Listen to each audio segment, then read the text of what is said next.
Assalamualaikum warahmatullahi wabarakatuh. Halo Sobat Misteri Sunyi Mencekam. Mudah-mudahan kabar baik yang kami terima hari ini, dan semoga dalam lindungan Allah Subhanahu wa Ta'ala. Amin. Amin ya Robbal Alamin. Jumpa kembali bersama kami, channel yang menghadirkan cerita-cerita mistis yang menarik, seperti kisah nyata berikut ini yang sudah kami siapkan. Sebuah kisah nyata misteri yang berjudul Gerbang Gaib Pendakian Gunung Arjuno. Waktu itu tanggal 1 Oktober 2018, saya bertiga dengan teman saya ke Gunung Arjuno. Dia ngajakin saya mendaki Gunung Arjuno via Purwosari. Ini kali kedua kami ke Arjuno, sebelumnya kami naik via Tretes. Nggak ada yang menarik di sini selain jalur makadaman yang panjang menanjak dan menyiksa, apalagi pas di tanjakan Asu. Nggak tahu tanjakan Asu itu mana. Menurut saya tanjakan di Gunung Arjuno via Tretes ini semuanya asu, bikin emosi. Hehehe. Teman saya Ozi dapat cerita dari temannya asal Malang. Dia bilang naik Arjuno itu lebih asik kalau via Purwosari. Jalurnya enak, masih sepi dan banyak sekali petilasan peninggalan sejarah. Ozi pun penasaran ingin mencoba jalur yang diceritakan temannya. Dia pun menghubungi saya via chat, ngajakin nyoba jalur Purwosari. Dia menceritakan apa yang sudah diceritakan temannya kepada saya. Karena hasutan dan bujuk rayuan dari dia, saya pun setuju untuk ikut. Karena rumah kami beda kota, kami pun janjian di Terminal Bungur Asih, Surabaya. Dia berangkat dari Semarang, sedangkan saya dari Madiun. Sesampainya di kota Surabaya, teman kami Mamat yang sedang tinggal di Surabaya sudah menunggu kami di terminal. Kami pun berangkat bertiga menuju ke Purwosari naik bis jurusan Malang dan turun di pasar Purwosari, kemudian berlanjut naik ojek menuju lokasi pendakian. Sesampainya di lokasi pendakian jam 9 malam, kami pun istirahat sejenak, mengecek kembali logistik dan barang bawaan kami, lalu mengisi perut. Kami mulai start jam 11 malam, jalan melewati kebun kopi dan hutan pinus. Setengah jam kami jalan, kami melihat pos perizinan pendakian. Pos perizinan ini bangunannya sangat sederhana, terbuat dari kayu semi terbuka, dan ada gapura terbuat dari bambu sebelum memasuki pos perizinan. Ketika kami sampai di depan gapura, saya melihat ke atas gapura. Gak sengaja lampu headlamp saya menyorot ke sesuatu. Gak tahu itu apa, seperti orang, tapi badannya penuh bulu dan kekar. Postur tubuhnya tinggi besar. Dia sedang tiduran di atas gapura. Dia kaget karena kena cahaya headlamp saya dan headlampnya Ozi yang kebetulan juga melihat ke atas. Dia langsung bangun melihat kami. Wajahnya juga dipenuhi bulu. Tahu Kerasakti kan? Nah, hampir mirip kayak gitu. Dia langsung bangun dan melompat ke atas pohon cepat sekali. Saking cepatnya, daun yang kesenggol sama dia sampai nggak gerak. Kami break di pos perizinan sambil ngurus izin pendakian.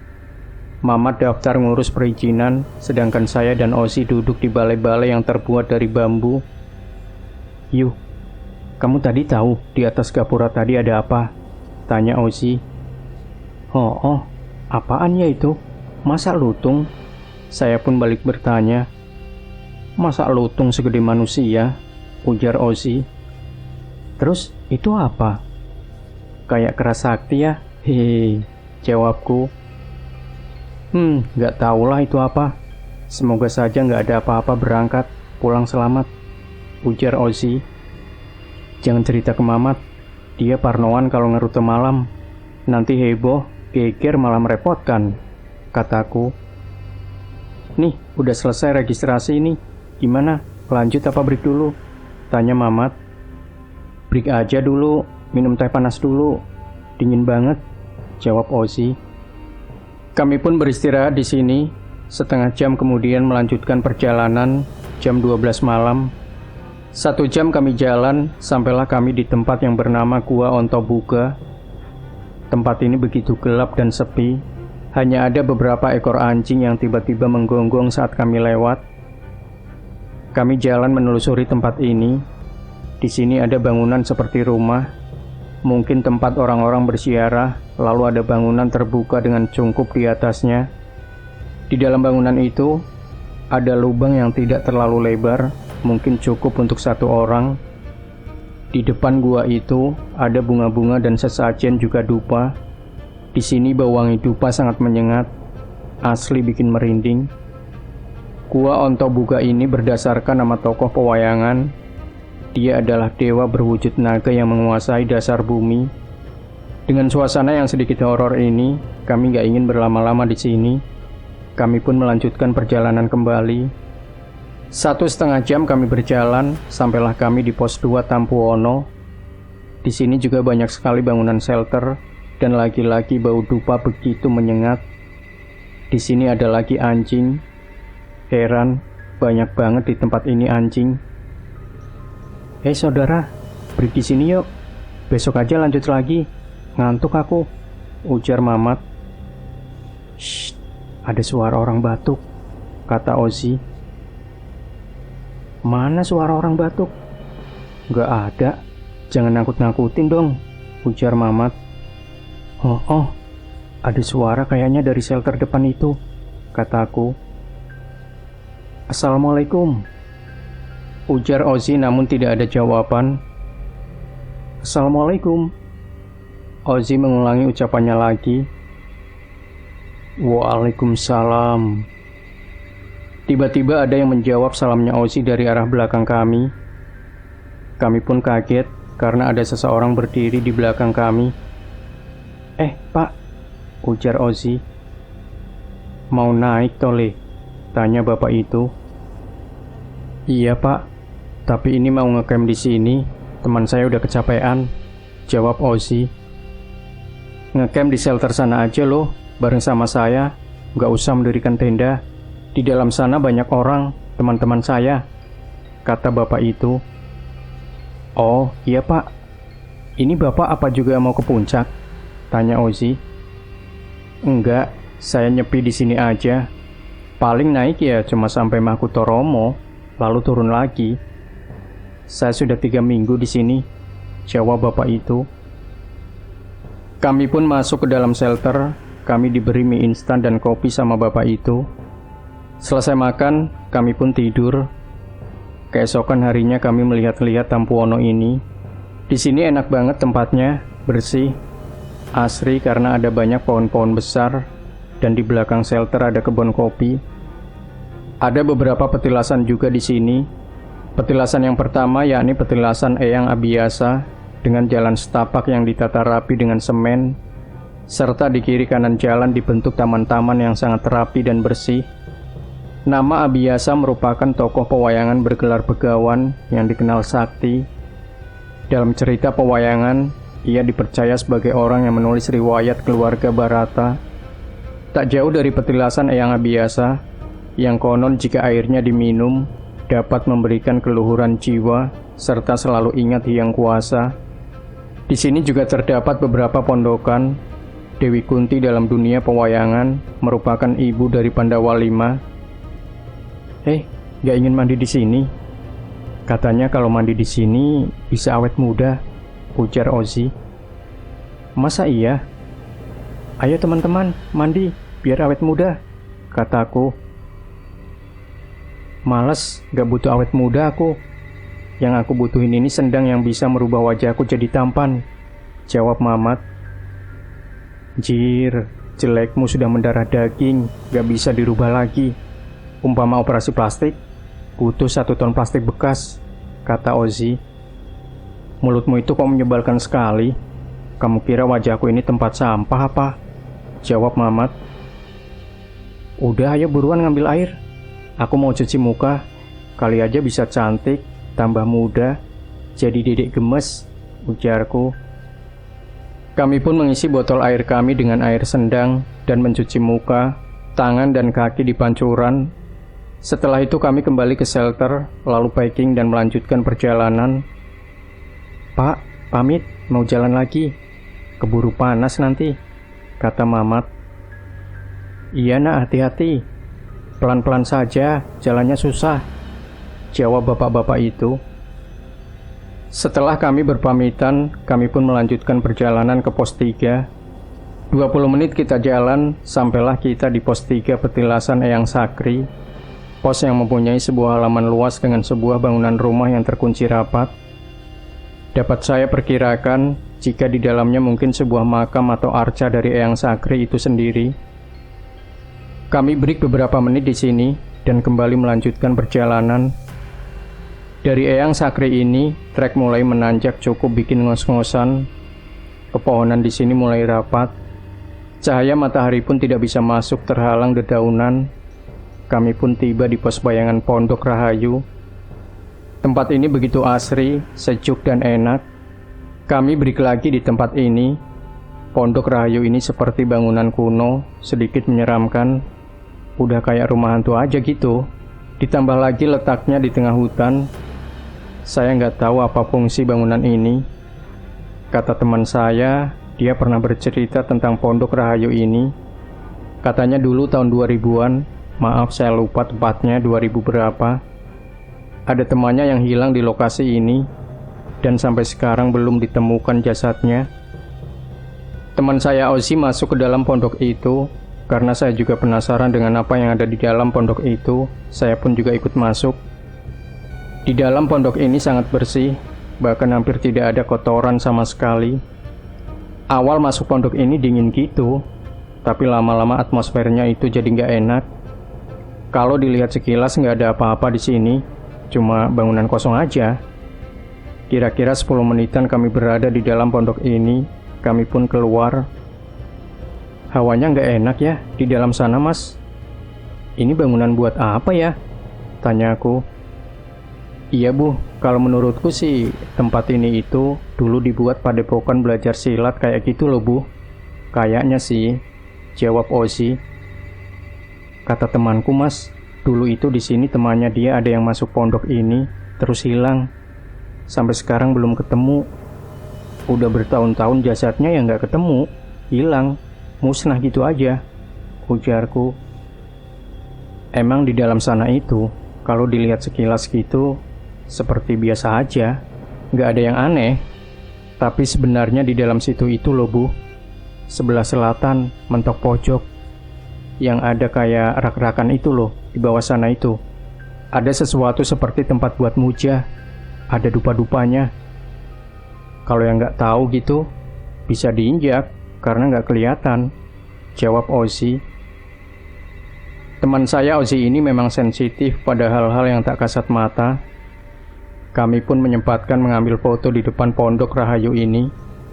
Pas giliran saya yang difoto sama Ozi, pertama itu pondoknya kelihatan, tapi saya yang berdiri di depan pondok nggak kelihatan, kayak nggak ada orang gitu. Kok aneh ya Bu? Kamu nggak ada di foto, hanya kelihatan pondoknya aja, ujar Ozi sambil memperlihatkan hasil jepretannya. Kok aneh ya? Ujarku. Sebentar, coba diulang lagi. Mungkin ini karena masih memproses terus HP-nya aku geser, jadi kamu hilang, jawab Ozi. Kami pun mengulangi mengambil foto di depan pondok. 2 kali masih tetap sama, dan yang ketiga kali akhirnya gambarku ada. Setelah itu kami bergegas melanjutkan perjalanan. Treknya nanjak lurus, bikin dengkul lemes. Dan sampailah kami di pos 4 petilasan Eyang Semar. Konon katanya merupakan tempat moksa atau menghilangnya Eyang Semar yang merupakan penasehat kepercayaan Raden Arjuna. Ada sebuah arca berselimut kain putih yang menghadap timur yang dipercaya sebagai perwujudan Eyang Semar itu sendiri. Kami pun break lagi di sini melepas lelah. Kami melihat-lihat arca Eyang Semar ini. Saudara, arcanya ini jidatnya kayak benjol habis kebentur gitu ya? Hehehe, ujarku. Iya, jawab Mamat sambil ketawa. Di depan arca Eyang Semar ini ada dupa yang udah mati, namun masih bau wangi dan sesajen. Di sebelah kiri arca ini ada bunga sedap malam yang udah mulai layu. Ini kenapa? Kok dibungkus kain putih kayak gini patungnya? Tanyaku. Biar gak kedinginan Bu, jawab Ozi. Ada titiknya mungkin, jawab Mamat sambil ketawa. Kami pun mengambil foto juga di sini, lalu pergi mengambil air. Di dalam salah satu shelter ini ada keran air. Selesai mengisi botol air, kami pun duduk di depan teras shelter ini sambil makan roti untuk mengisi perut kami. Kemudian datanglah orang berpakaian serba hitam, orang yang kami temui di pos 2 tadi pagi. Tapi kami belum sempat ngobrol dengannya. Osi ngobrol sama bapak itu. Dia bilang dia sedang nyepi di tempat ini. Dia di sini 4 tahun kalau saya nggak salah dengar. Soalnya saya nggak begitu memperhatikan obrolan mereka. Mau kemana pak? Tanya Osi. Mau naik ke Mahkota Romo. Mau nyepi di sana saya. Tapi sowan dulu sebentar di Eyang Semar. Jawab Pak Andi. Pak, saya boleh ikut pak. Ingin lihat. Ujarku. Iya nggak apa-apa. Kalau ingin ikut ya ayo sekalian berdoa. Biar dilancarkan pendakiannya. Berangkat pulang selamat. Ujar Pak Andi. Gimana? Tanya aku. Ya udah, ayo nggak apa-apa. Jawab Ozi. Kami pun ikut Pak Andi pergi ke arcanya Eyang Semar. Pak Andi pun duduk bersila di depan arca Eyang Semar, sedangkan kami duduk di belakangnya Pak Andi. Pak Andi pun mulai menyalakan dupa dan mulai membaca rapalan-rapalan doa, sedangkan kami hanya duduk diam sambil memperhatikan apa yang dilakukan Pak Andi. Ketika Pak Andi berdoa, kami pun hanya mengamini. Dan tiba-tiba suaranya Pak Andi berubah jadi agak berat. Dia tiba-tiba mengulurkan tangannya ke belakang tanpa balik badan sambil mengerang.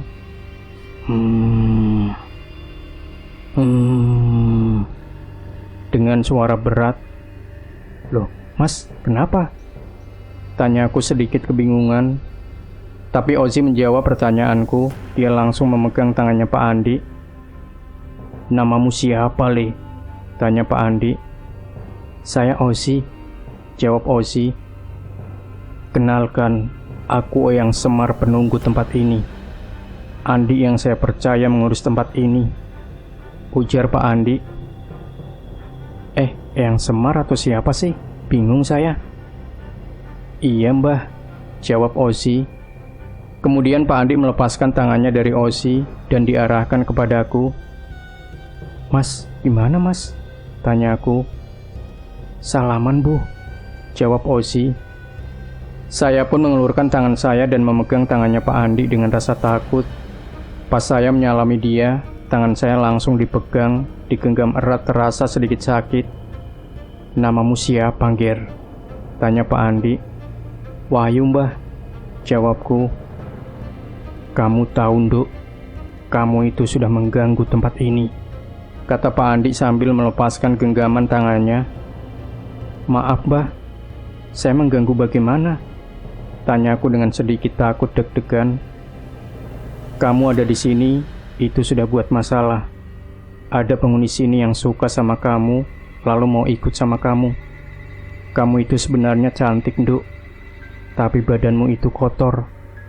Bukan kotor pakaiannya, tapi kotor jiwanya. Kamu harus diruat di Sendang Matrim. Nanti ikutlah sama Andi, biar diruat badanmu, dibersihkan di Mahkota Romo. Ujar Pak Andi. Iya mbah, jawabku. Ya udah, kalau begitu saya pamit. Kamu nanti ikut sama Andi. Ujar Pak Andi sambil mengulurkan tangannya. Osi pun mencium tangan Pak Andi, dan kami juga melakukan hal yang dilakukan oleh Osi. Pak Andi pun melakukan gerakan, terus seperti menarik nafas dalam-dalam, kemudian memukul-mukul dadanya, dan dia pun berbicara seperti semula. Tadi Eyang Semar ngomong apa? Tanya Pak Andi. Ngomong, katanya teman saya Wahyu ini harus diruat di Mahkota Romo, karena ada yang ikut. Jawab Ozi. Iya pak, katanya badan saya itu kotor. Maksudnya gimana pak? Tanyaku. Ya, di dalam tubuhmu itu ada isinya. Jawab Pak Andi. Mendengar jawaban Pak Andi langsung galau saya. Jadi kepikiran yang di dalam badan saya itu apa gitu. Ada sampah belukarnya mungkin. Jawab Mamat sambil tertawa. Matayu. Jawabku. Udah gak usah dipikir. Bapaknya itu mungkin cuma mengada-ada saja. Gak ada apa-apa. Ujar Ozi. Oh ya? Tanyaku. Iya, ya udah nggak usah dipikir. Kalau kamu mikirin, terus ngelamun, malah bisa kesurupan nanti, ujar Ozzy. Kami pun terus jalan mengikuti Pak Andi yang jalan begitu cepat. Jalanan kembali menanjak tajam dengan kemiringan yang curam. 30 hingga 45 menit perjalanan yang harus ditempuh hingga pendaki tiba di sebuah pelataran luas dengan sebuah punden berundak yang berada tepat di tengah-tengah. Kibaran bendera berwarna hijau sampai menghiasi punden ini. Sesaji dan dupa pun berderet mengelilingi punden yang nampak sangat keramat ini. Konon, di punden inilah dahulu Dewa Wisnu sering melakukan pertapaan. Di tempat ini juga tempat turunnya Wahyu Mahkutoromo dan tempatnya Raden Arjuna bertempur dengan Adipati Kama dan para Kurawa memperebutkan Wahyu Mahkutoromo yang dimenangkan oleh Raden Arjuna. Wahyu Mahkutoromo sendiri adalah wahyu yang akan diturunkan dari langit untuk bekal raja guna mengatasi kondisi negara yang sedang mengalami bencana dan malapetaka. Segala tatanan negara sedang semrawut untuk menciptakan perdamaian, karena di tempat inilah konon Wahyu Mahkutoromo turun di tempat ini, dinamakan Mahkutoromo. Saya masih penasaran dengan ucapan Pak Andi yang mengatakan badan saya kotor. Kata-kata ini benar-benar mengganggu pikiran saya. Saya pun menanyakan hal itu lagi pada Pak Andi untuk lebih jelasnya. Pak, yang dimaksud badan saya kotor itu bagaimana? Tanyaku. Ya, di dalam badanmu itu ada isinya. Entah itu diisi dari mbahmu, entah itu dari moyangmu dulu. Gara-gara itu di sini ada yang mau ikut sama kamu karena menyukai kamu, ujar Pak Andi. Mendengar jawaban Pak Andi, seketika saya teringat dengan kakek saya yang meninggal beberapa waktu yang lalu. Dulu beliau waktu muda pernah mempelajari ilmu kejawen. Kakek saya pernah mengalami mati suri. Ketika itu beliau sakit, kemudian meninggal. Ketika sedang menunggu waktu mau dimandikan, kakek saya tiba-tiba menggaruk-garuk pantat, kemudian bangun, lalu jalan ke kamar mandi, pipis, kemudian bertanya, "Ada apa kok rame-rame?" Auto bingung orang-orang yang pada nyelawat. Setelah mengalami mati suri, kakek saya jadi sedikit aneh. Pernah suatu ketika, beliau mengajak saya main ke alun-alun. "Mau kemana, Mbah? Udah sore. Ayo masuk rumah," ujarku. "Ayo, pergi ke alun-alun," kata kakekku. "Lu ngapain ke alun-alun, toh, Mbah?" tanyaku. "Mau nyari cewek yang pantatnya besar," jawab kakekku. Jir, seketika saya dan orang tua saya ngakak mendengar jawaban kakek saya. Ibu saya pun membujuk kakek saya untuk masuk ke dalam rumah. Kakek saya selalu bicara yang aneh-aneh. Ketika sedang bersama saya, beliau meminta saya untuk menjaga temannya. Beliau selalu saja bicara hal itu pada saya. Kadang saya itu risih dengan kehaluan kakek saya. Mungkin karena merasa khawatir dengan kakek saya. Bapak saya pun mencarikan kiai dan orang-orang yang paham dengan dunia supranatural, sedangkan saya tinggal di kosan.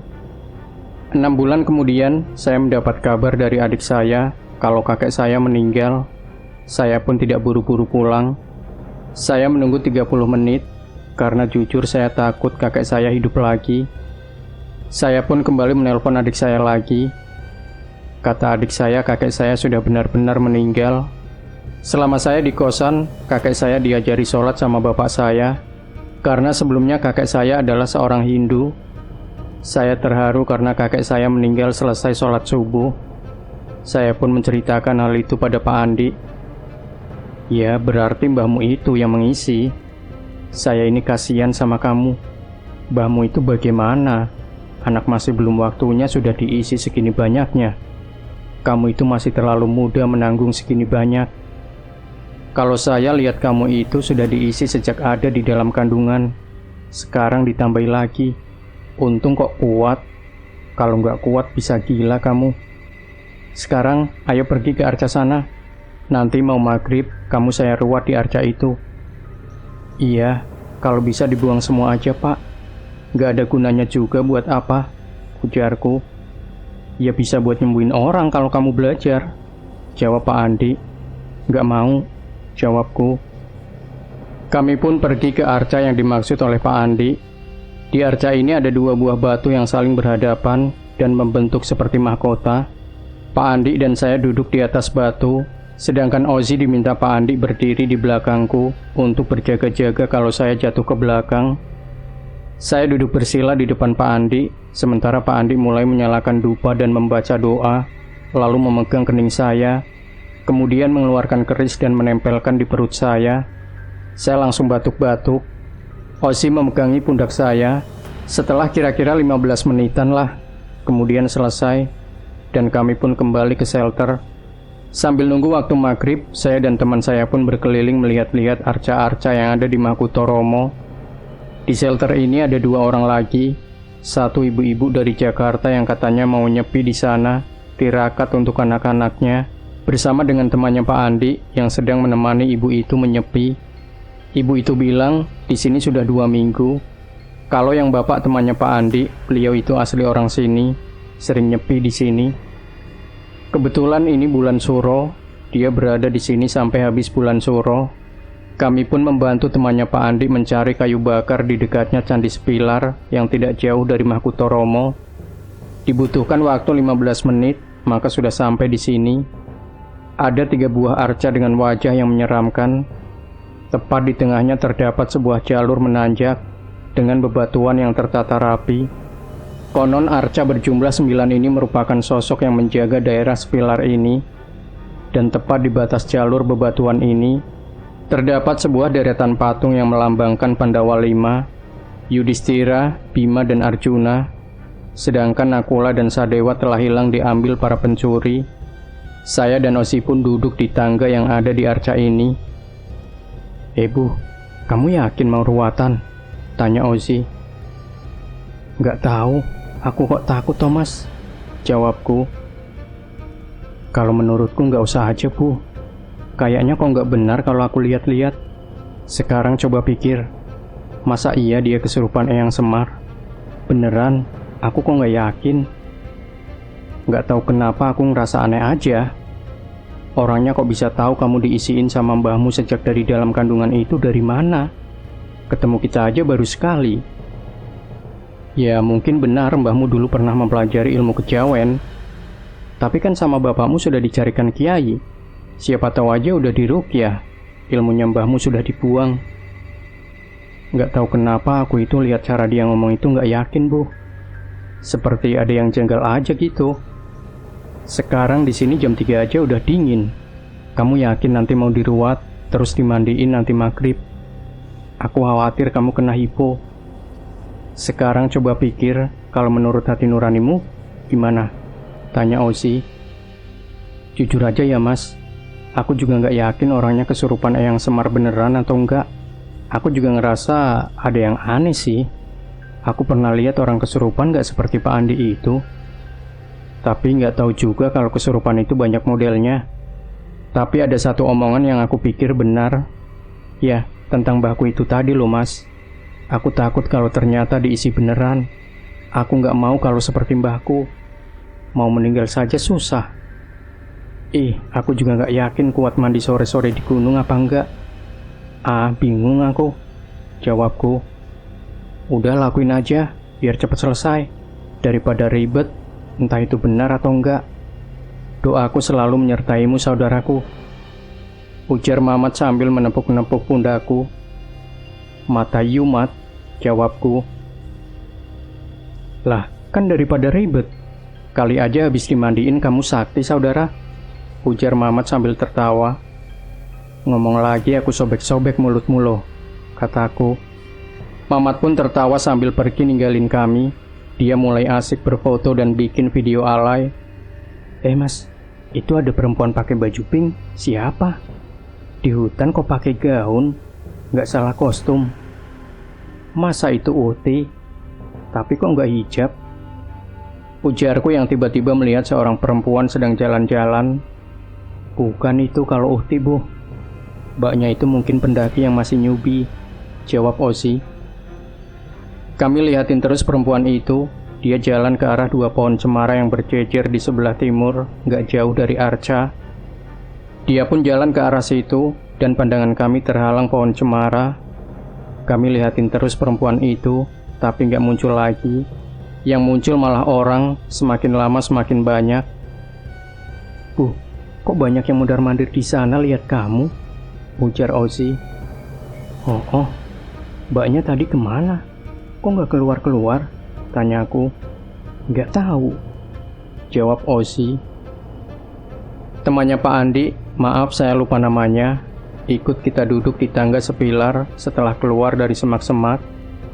Sedangkan Mamat masih asik bikin video alay. Pak, itu kayunya udah diikat, ujar Ozzy. Iya Le, nanti dibawa ke shelter, jawab temannya Pak Andi. Pak, di sini kok banyak orang mondar-mandir Pak, kata Ozzy. Kamu kelihatan toh Le, tanya temannya Pak Andi.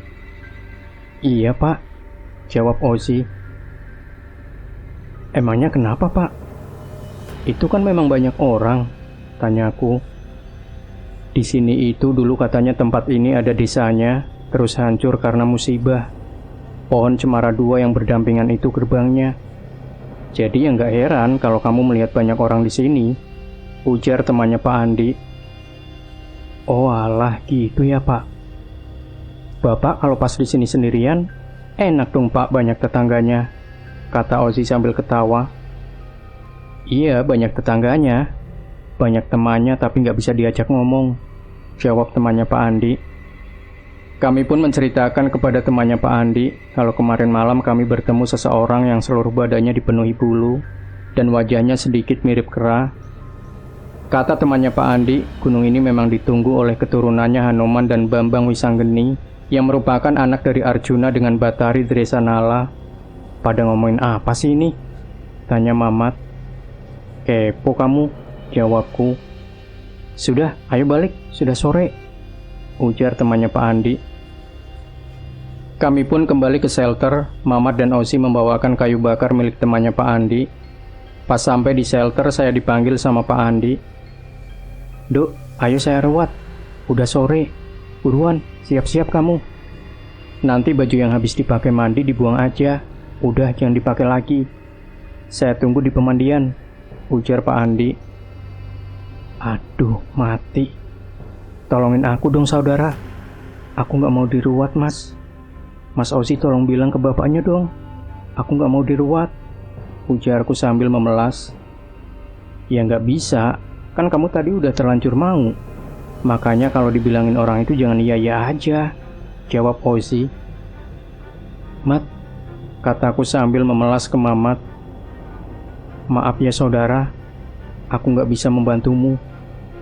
Sebenarnya aku kasihan, tapi gimana lagi ya Bu? Udah, kamu mau aja, biar cepat selesai urusannya. Gak disuruh-suruh terus, jawab Mamat. Yuk. Terdengar suara Pak Andi memanggilku. Duh, gimana ini? Tanyaku sedikit takut. Wes, ayo gak apa-apa, aku temenin. Nasi udah jadi bubur, mau gimana lagi? Aku tungguin nanti kamu. Kalau orangnya kurang ajar sama kamu, aku hajar dia, kata Ozzy. Iya saudara, tenang aja, kita jagain, ujar Mamat. Saya pun menghampiri Pak Andi ditemani Ozzy dan Mamat. Sesampainya di pemandian, Pak Andi baca doa, lalu saya dimandiin air kembang sama Pak Andi. Masya Allah, langsung otak saya berasa beku. Maghrib-maghrib di atas gunung, gak mandi aja udah dingin, ini malah dimandiin. Airnya kayak es lagi, udah gitu dikeramasin lagi. Langsung kaku semua rasanya badan saya. Yuh, aduh Pak, udah Pak, ujarku baru aja satu guyuran. Sebentar, udah gimana, biar bersih. Belum dikeramasin juga, jawab Pak Andi. Astagfirullah, dingin Pak tulangku, rasanya gemeteran, kataku. Semangat saudara, aku gak tega, ujar Mamat. Sabar ya, sebentar lagi selesai, kata Pak Andi sambil terus menyiram badan saya. Yuh Pak, udah dong Pak. Nangis lu aku nanti Pak, ujarku sambil gemetaran. Akhirnya penderitaan pun selesai sudah. Ozzy memberiku pakaian ganti dan handuk. Setelah ganti pakaian, pakaian saya yang basah dibuang ke jurang yang gak terlalu dalam di dekat pemandian. Setelah itu kami kembali ke shelter. Aku jalan sambil gemetaran. Cir, udah kayak robot aja. Sampai di shelter saya pun langsung diajak Osi duduk di depan api. Sama temannya Pak Andi saya dibuatin teh hangat, dicampur dengan tolak angin biar nggak hipo. Singkat cerita, paginya saya teringat kalau di saku celana saya ada uang 100.000 kalau nggak salah. Hemat, kemarin di saku celanaku ada uang 100k. Lupa nggak aku ambil, celananya dibuang, ujarku.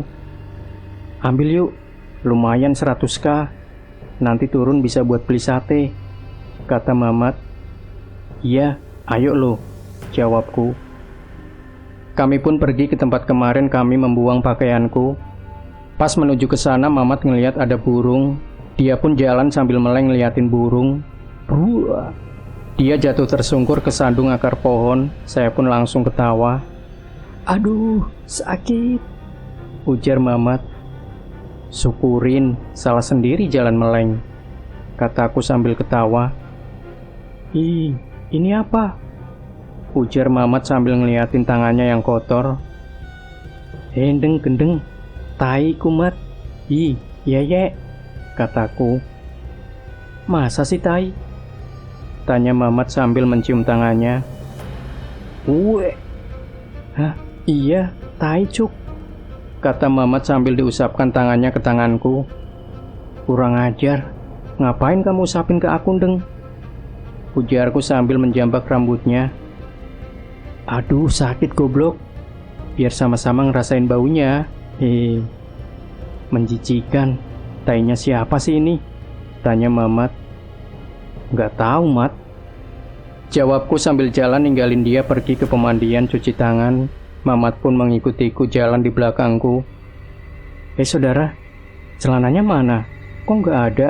Tinggal bajunya aja, ujarku. Paling digondol pedes. Mungkin dibawa monyet. Ayo balik, kata Mamat. Kami pun kembali ke shelter dan bersiap-siap ke puncak Arjuno. Kami ditemani oleh Pak Andi yang katanya ingin berdoa di atas puncak. Kami membawa beberapa makanan ringan dan air. Persiapan pun selesai, dan dari Makutoromo kami memulai perjalanan kami menuju ke Candi Sepilar. Kami menaiki tangga-tangga yang sebelumnya kami duduk-duduk di tempat ini. Candi Sepilar ini dikawal oleh 9 arca yang menggambarkan raksasa yang sedang mengawal Pandawa. Suasana angker dan menyeramkan sangat terasa. Kami berjalan meniti jalan setapak yang dikelilingi patung-patung Buto. Katanya sih di Sepilar inilah juga terdapat pasar setan atau pasar Dieng, seperti halnya di Gunung Lawu atau Gunung Merbabu. Ih, merinding aku lewat sini. Menakutkan wajah patungnya. Gak santuy sekali, pada menyebalkan semua. Kayak mau ngajak tawuran, ujar Mamat. Kapan kamu gak merinding itu, Mat? Perasaan kamu itu merinding terus. Kamu ingat pas di Putuk Lesung, dirimu kebelet boker. Padahal aku cuma ngomong genderuwo, terus aku tinggalin sembunyi. Kamu lari sampai celanamu belum dinaikkan, lari sampai jatuh-jatuh, ujarku sambil ketawa. Kaget goblok, WC-nya horor. Emang dirimu itu teman gigili. Celanaku belum aku naiki, tapi kan aku pakai sarung, jawab Muhammad sambil nonjok lenganku. Parah kalian itu, para kaum halu, ujar Ozi sambil ketawa. Kami pun lanjut jalan menuju arah kanan menyusuri satu bukit, sampailah di Candi Wesi. Katanya sih dulu semasa Bung Karno masih muda dan belum menjadi Presiden RI, beliau sering ke Candi Wesi ini. Di sini bisa dilihat 3 arca Pandawa. Dahulunya terdapat 5 buah patung, namun patung Nakula dan Sadewa telah hilang dicuri. Di sebelah kiri bangunan Candi Sepilar, bisa dilihat sebuah kuburan yang menurut cerita merupakan tempat moksanya Eyang Semar.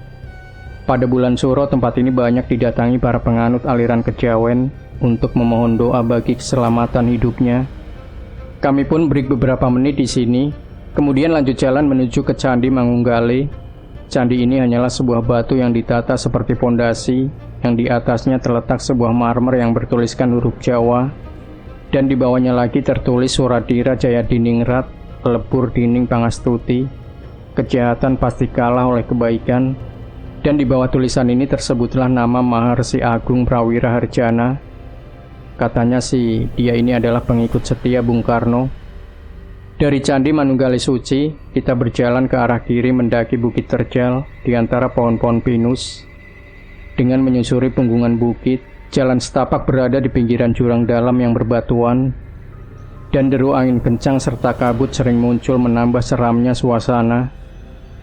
Mendaki di jalur ini harus ekstra hati-hati. Setelah berjalan sekitar 1 jam, kita berbelok ke kanan mengikuti alur punggung bukit yang semakin terjal dan berbatu-batu. Dari tempat ini kita bisa melihat jurang dalam yang sangat indah.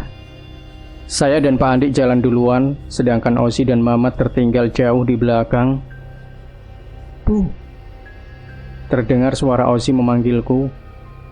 "Ayo, aku tungguin di sini," jawabku sambil teriak.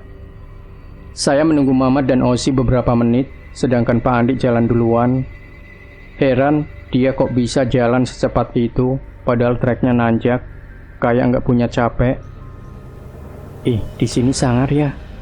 Rasanya aura dewaku muncul," ujar Mamat. "Dewa halu ya?" tanyaku. "Kurang ajar." Sekarang aku itu udah jadi dewa," jawab Mamat. "Sejak kapan jadi dewa? Kok aku nggak tahu?" tanyaku. "Semenjak kita naik ke Semeru, sejak itu aku udah jadi dewa," jawab Mamat. "Kok bisa?" tanyaku lagi. "Ya iyalah, kan puncak Semeru itu puncaknya para dewa. Pas aku udah sampai puncak para dewa, aku jadi dewa." "Kamu kalau manggil aku nggak boleh Mamat, harus Dewa Mamat," jawab Mamat. Saya pun ketawa mendengar ucapannya Mamat. Sak merdekamu ayolah saudara. "Ayo Dewa, lanjut," ujar Osi sambil tertawa terbahak-bahak. Kami pun melanjutkan perjalanan. Dengan berjalan sekitar 2 jam menyusuri punggung bukit yang berbatuan, kita akan sampai di pertemuan 2 buah punggung bukit. Kemudian kita menyusuri lereng jurang yang mengitari puncak Arjuna. Setengah jam kemudian, dengan mengitari puncak Arjuna yang banyak batu besarnya, selanjutnya kami harus menempuh padang rumput yang banyak ditumbuhi bunga edelweiss dan cantiki. Saya dan Mamat jalan sambil makan nyemilin daun cantiki yang masih muda. Udah kayak mbek aja kita. Jalur ini sangat terjal melintasi tanah yang berdebu. Sekitar setengah jam kita akan sampai di puncak Gunung Arjuna yang disebut Puncak Ogal Agil atau Puncak Ringgit. Sebelumnya kita harus melewati batu-batuan yang berserakan. Para peziarah membangun undak-undakan yang tersusun dari batu-batu andesit yang ditata rapi untuk melangkah ke puncak Gunung Arjuna. Sampailah kami di puncak. Pak Andi berdoa, kami mulai mengalai di puncak. 1 jaman kita berada di sini, kita turun kembali ke shelter. Mamat sama Pak Andi udah ngacir duluan. Saya sama Osi tertinggal jauh di belakang. Jam menunjukkan pukul 4. Kami sampai di Alas Lali Ciwo, hutan angker yang menurut ahli spiritual daerah ini banyak dihuni oleh para jin. Menurut kepercayaan setempat, orang yang mempunyai niat jahat jika melewati daerah tersebut akan tersesat dan lupa diri. Di hutan ini juga kadang terdengar suara gamelan Jawa. Katanya sih kalau kita mendengar suara gamelan Jawa, berarti penghuni sini sedang unduh mantu. Jika kita melewati tempat ini dan mendengar gamelan Jawa, sebaiknya jangan melanjutkan perjalanan karena bisa tersesat. Sampai di Alas Lali Ciwo ini saya merinding. Tiba-tiba kabut perlahan-lahan turun. Ya ampun, makin serem aja ini hutan. Bulu kuduku berdiri. Kami mempercepat langkah. Kami menyusul Mamat dan Pak Andi. Kami sampai di shelter istirahat sejenak, lalu packing.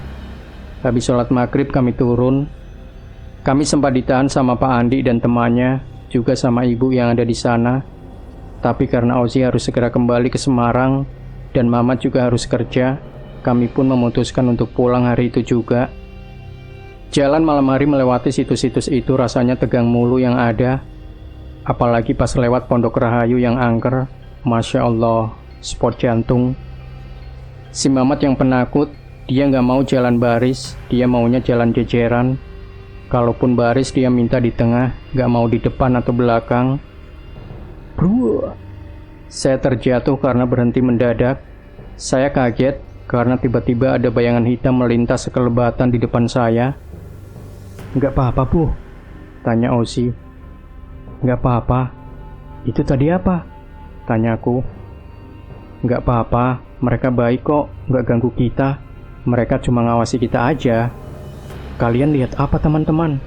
Tanya Mamat. Udah, ayo jalan, ujar Ozzy. Kami pun lanjut jalan, sampai di petilasan Eyang Semar, kami ketemu orang rombongan 5 orang sedang berada di dalam shelter. Kami pun gabung numpang istirahat dengan mereka. Kami kira mereka pendaki yang mau naik ke atas, ternyata mereka itu para peziarah yang sedang nyepi di sini. Mereka memberi kami makanan. Setelah beberapa menit kami di sini, kami pun pamit lanjut jalan lagi. Sampai di pos 2, ya Allah, makin merinding aja. Bau dupa sangat menyengat. Ketika di pertengahan antara pos 2 ke pos 1, setelah melewati Candi Kursi, Ozzy gak kuat jalan. Dia tiba-tiba lemas. Katanya tasnya semakin lama semakin berat. Kami pun break di area kebun kopi. Saya dan Ozzy pun tukeran tas. Dia bawa tas saya yang lebih ringan. Dan ternyata benar, tasnya Ozzy makin lama semakin berat. Kami break lagi di dekatnya Gua Antabuga. Kami duduk berdoa membaca ayat-ayat yang kami bisa. Dan tasnya Ozzy pun kembali normal. Sesampainya di base camp, kami numpang nginap di sini. Dan keesokan paginya kami pulang. Sampai di kosan ada yang aneh. Celana yang kupakai tiba-tiba ada di jemuran. Entah itu celanaku atau celana temanku kos yang mirip dengan punyaku. Saya nggak berani ngecek. Akhirnya saya biarkan aja di situ sampai 3 hari. Hilang sendiri. Pas saya pulang ke rumah, kaos yang saya buang juga tiba-tiba ada di dalam lemari saya dan masih kotor. Bekas tanahnya pun masih menempel.